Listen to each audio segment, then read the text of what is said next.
Мотивациялық консультацияда өткен видеода көргендеріңіздей ең негізгі, ең жетекші стильдің бірі ол бағыттау стилі болып табылады. Бағыттау стилі бойынша бірінші видеода көрген болатынсыздар. Енді біз бүгін мотивациялық консультацияда түзету рефлексі туралы айтатын боламыз. Яғни түзету рефлексі дегеніміз мотивациялық консультацияда ол не? Ол қандай кедергісін келтіреді, немесе пайдасын келтіреді, қазір алдағы видеода көретін боласыздар.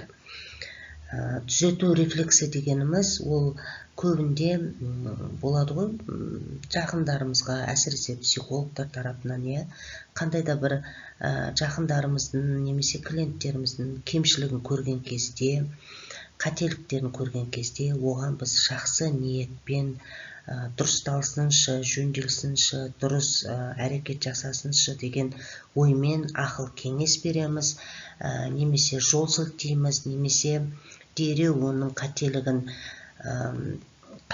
жөндеп, оған дұрыс бағытта жүруді ұсынамыз. Яғни осыны түзету рефлексі деп атайды. Ол көбінде директивалық стильді қолданып түзету рефлексін жүзеге асырамыз. Ол адам өзгергісі келеді ма, өзгергісі келмейді ма, оған қарамай, оның бойында қандай да бір жаңағыдай мін көрсек, оны жөндеуге тырысып отырамыз. Бұл түзету рефлексі болып табылады. Біз енді жаңа жоғарыда айтып өткендей, көбінде көмек беру бағыттағы мамандар жанашырлық танытып, қалайда клиенттің дұрыс жолға қарай бет алуын көздеп, біз клиентке шешімді өзіне табуға емес, көбінде дайын шешімдерді беріп отырамыз. Мұндай жағдайда клиент тарапынан өзгеруге деген мотивациясы жойылады.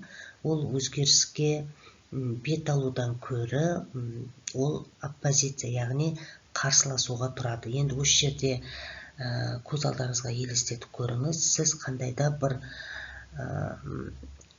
бағыт бойынша өмірдегі бір мәселе бойынша өзгергіңіз келеді, сіздің ойыңызда бар.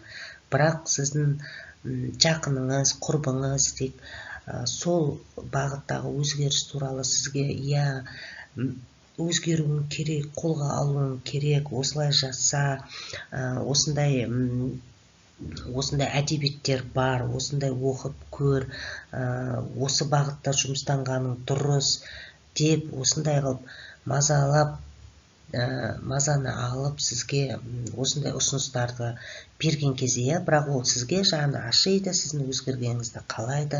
Осындай бағытта сізге түзету рефлексін жүзеге асырса, әрине адам қарсыласып, ұнатпай, неліктен ол маған жібереді, ол маған олай ұсыныс айтады дегендей, осындай қарсыласу, санасыз түрде қарсыласу пайда болады. Сондықтан енді осы мотивация консультациядағы ең негізгі термин түзету рефлексін қалай қолданбау керек жөнінде енді алдағы видеоларда айтылатын болады.